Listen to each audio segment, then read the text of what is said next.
To begin this video, I'm going to ask you a question. According to the OECD, where would you say the largest proven oil reserves in the world are located? In Saudi Arabia or Iran or perhaps even the United Arab Emirates? Well, no, far from it. They are in Venezuela.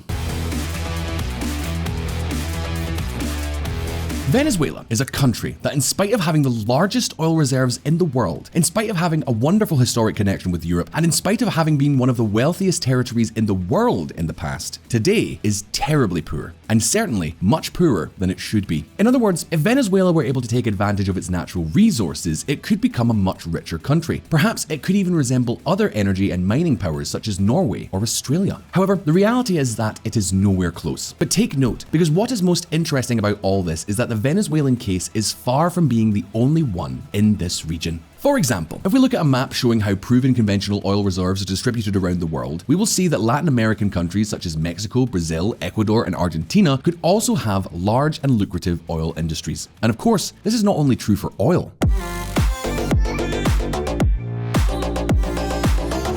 If we leave crude oil behind and look at the availability of other natural resources such as lithium, for example, we will see that Bolivia and Argentina have practically 45% of all current global reserves. In other words, almost half of all the known lithium on the planet is in these countries. Yet once again, between them, they are barely capable of extracting a paltry 7% of global production. So now, having seen all this, let me ask you another question. What do all these countries have in common? What makes them different from, for example, the USA or Canada, which also have many natural resources and know how to make good use of them? Well, I'm sure many of you will think, okay, that's easy. The answer is that they are Latin American countries that are subjected to the changing tides of populist politicians, corruption, and civil conflicts of all kinds that have prevented them from developing a solid economy. And yes, all of that is true. But do you know what else they have in common? Well, the companies dedicated to extracting these valuable natural resources are state-owned enterprises that operate very, very poorly.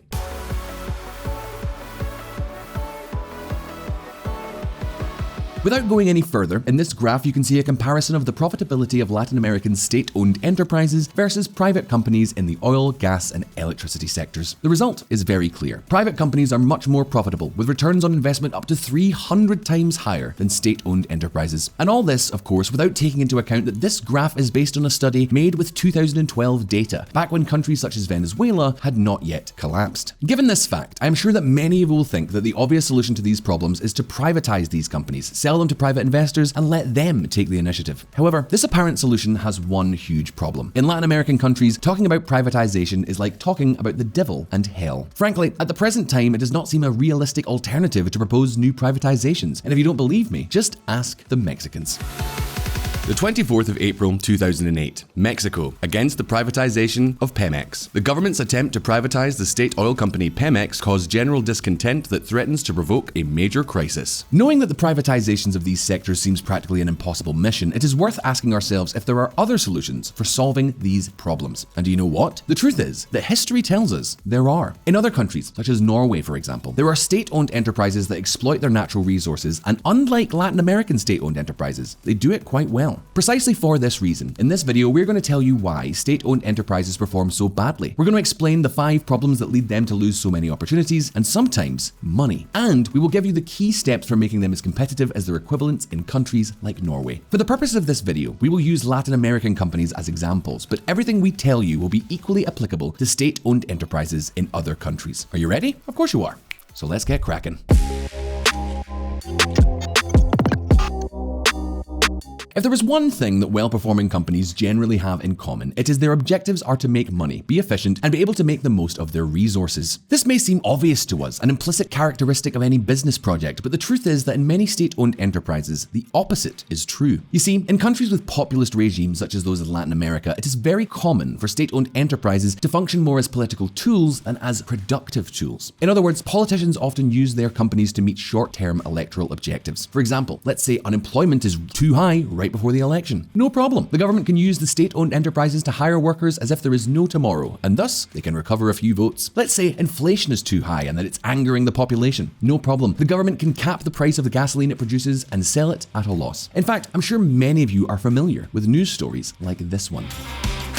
A small bottle of water costs more than 3,000 times more than filling up a car's gas tank at a gas station in Venezuela. 40 litres of the highest quality gasoline sells for as little as US 0.000002. All of this is something that may seem ideal politically. I mean, where is the problem with state-owned enterprises selling cheap products and generating lots and lots of jobs when they are most needed?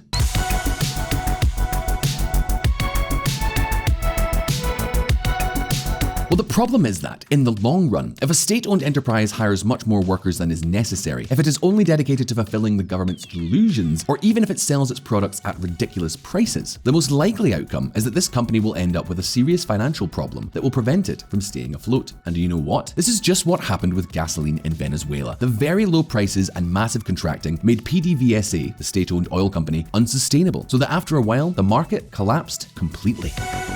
Venezuela's gasoline goes from being the cheapest to the most expensive in the world. Venezuela, the country without gasoline that is swimming in oil. The Chavista government blames the US, but the fuel shortage is due to mismanagement. As if that were not enough, another thing that politicians tend to do with state-owned enterprises is to plunder them when it is most convenient for the politicians themselves. In other words, when the government runs out of money, instead of obtaining it by raising taxes or issuing debt, it decides to take it away from the state-owned enterprises themselves. And this is a serious problem for two main reasons. The first is that leaving the company without resources may cause its financial health to deteriorate in the face of future problems. And the second major problem is that government looting is unpredictable. It is very difficult for state-owned enterprises to execute long-term plans, such as investing in new fields or in new refining plants, if it does not know how much money it is going to have, or if the government is going to put its hands where they should not go. Nevertheless, while this extractivism is usually very bad for state-owned enterprises, the truth is that it is not their only problem. In fact, on many occasions, the opposite problem occurs. That is, state-owned enterprises end up becoming veritable parasites of the governments.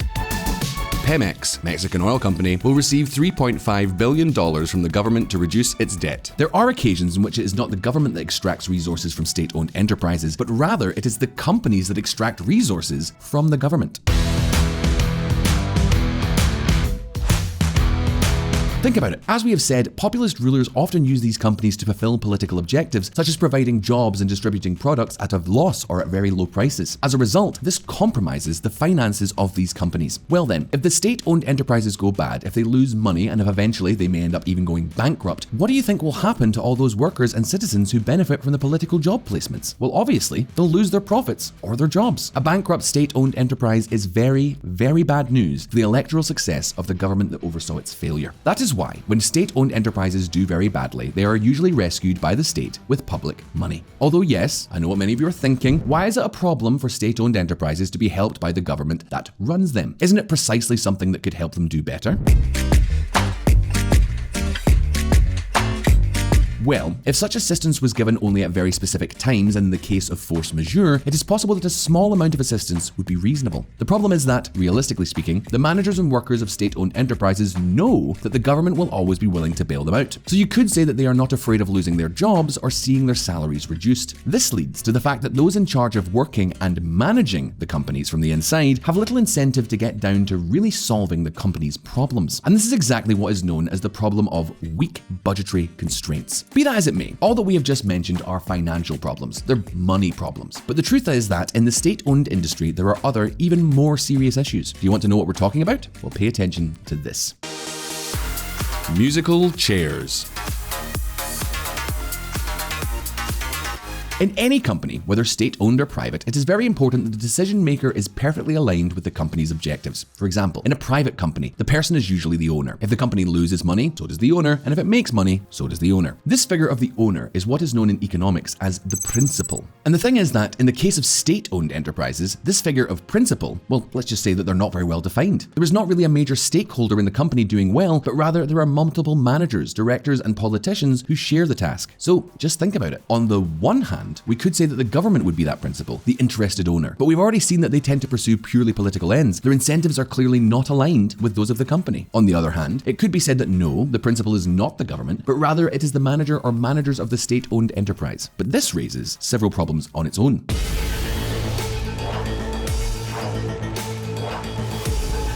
The first is that it is possible that the manager is in their position because the politicians have handpicked them. That is to say, they may be a person who is only going to receive a large salary without being really qualified to perform the role, or has no interest in doing so, or who will simply pursue the same electoral objectives as the government. You know, the longer the government stays in power, the longer they will keep that cushy position. Sometimes it is a simple question of incentives. The managers simply don't gain anything from the company doing well, they don't get paid more money if there is more profit, and they don't lose it if there is less. And the worst thing is that since they are often handpicked by politicians, if the government changes, they are fired, regardless of whether or not they have done a good job. In other words, they have nothing to gain from the company doing well. What's more, a manager who tries to do things right will have to negotiate hard with suppliers, fire workers, argue with colleagues. Running a company properly can generate a lot of problems. So tell me, if managers gain nothing for doing their job well, but doing it well is a task that causes many headaches, and it could even jeopardize their position, what are the incentives for managers to do their job well? Well, there's very few indeed.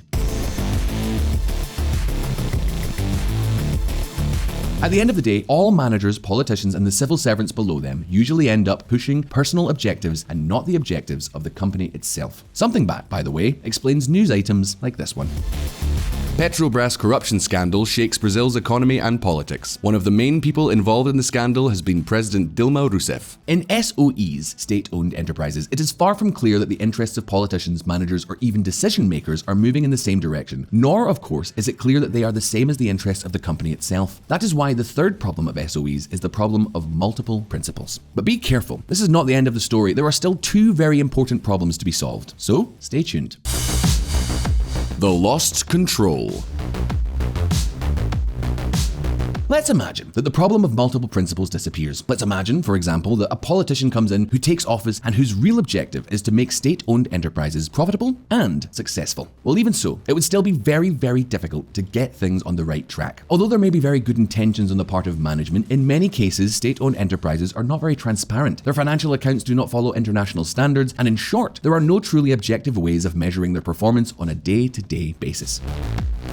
Companies' financial reporting should comply with international accounting standards, should be regular, and should be as detailed as possible. In most Latin American countries, only a fraction of state-owned enterprises adhere to international financial reporting standards. Report of the Inter-American Development Bank. In short, trying to run a state-owned enterprise without transparent reporting is like trying to drive a rally car blind. Failure is assured. That's why the fourth problem is precisely this lack of transparency and information in companies that do not allow the leaders to work properly. However, even if this problem and all the previous ones were solved, there would still be one last obstacle. The final problem, the great antithesis of public services. Yes, obviously, we're talking about bureaucracy.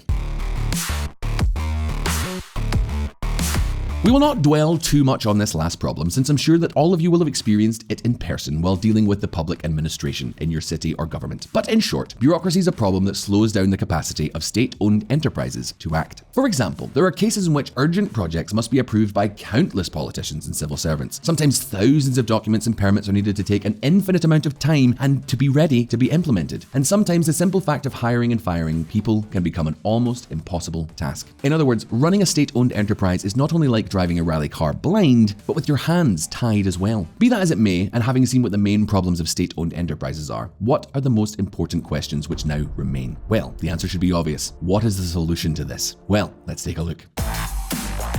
The bull by the horns.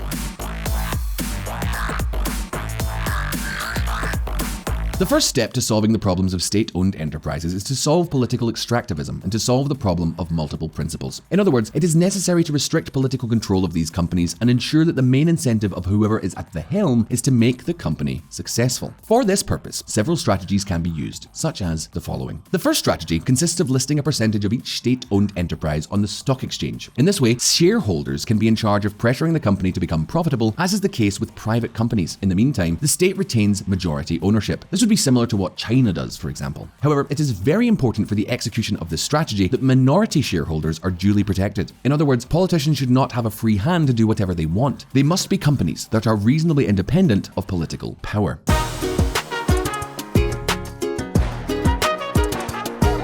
The second strategy, beyond going public, would be to bet on new, experienced, well-trained leaders and give them sufficient room to maneuver to make the companies competitive. In other words, they should not be hampered by large bureaucracies or strict regulations. Somehow, these managers should be able to work as if they were in a private company. This is something that is carried out in state-owned enterprises in Arab countries such as Qatar or Saudi Arabia. There, leaders have a wide scope of actions, although they must demonstrate experience and competency before accessing management positions, and they are also rewarded or punished according to the results achieved. Pretty logical, don't you think?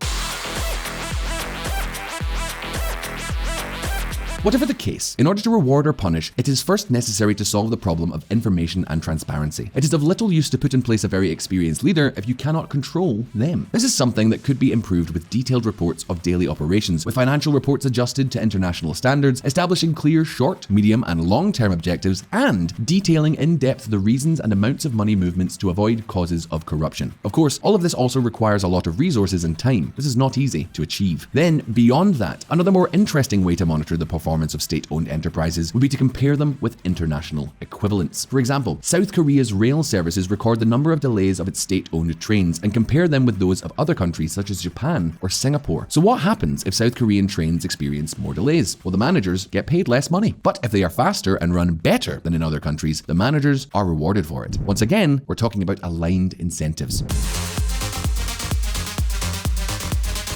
In any case, as much of the strategies we have just described could solve the management problems, there is still one major last problem: weak budget constraints. To solve this, the government must have very strict limitations on subsidizing state-owned enterprises or granting them loans on advantageous terms. And naturally, sales prices must be decided on the basis of independent criteria. In addition, bankruptcy procedures should be stipulated by law. In other words, the law should force state-owned enterprises that are performing badly to go bankrupt, so that workers and managers have incentives to prevent this from happening. As you can see, at the end of the day, the secret of success of state-owned enterprises is to start managing them as private companies, without major interventions or extractivism of the state, without large bureaucracies, with private investors, transparent accounting, and with highly experienced and internationally recognized leaders. It is precisely this that leads to similar companies in countries such as the Arab states being enormously successful. However, having reached this point, it's over to you. What other problems of these types of Latin companies can you think of that we have not already mentioned? What other solutions would you apply? Do you think that politicians would be able to implement the necessary reforms? You can leave us your answer in the comments below. If you like this video, please like it so we know. And if you don't want to miss the next one, hit the little bell button down there so you don't miss when our next ones get uploaded. As always, I hope you enjoyed the video. All the best, and I'll see you next time.